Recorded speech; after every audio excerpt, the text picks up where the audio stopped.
বন্ধুরা, আবার দেখো আমি চলে এসেছি। আর আজকে কি রান্না করেছি দেখো, মুসুর ডাল করেছি, লাউ পাতা বাটা করেছি, আর লাউ শাক আলু বড়ি দিয়ে তরকারি করেছি, আলু বড়ি কুমড়ো বেগুন দিয়ে তরকারি করেছি। আর এটা হচ্ছে পটল চিংড়ি মাছ দিয়ে তরকারি করেছি, একদম মাখা মাখা আজকে এই রান্না করেছি।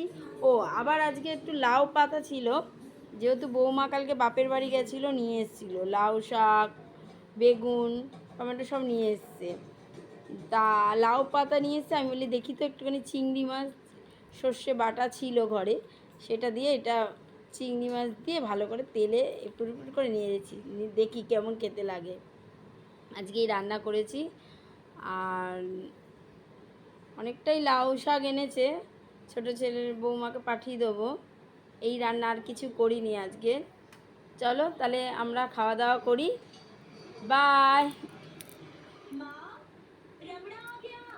বাই।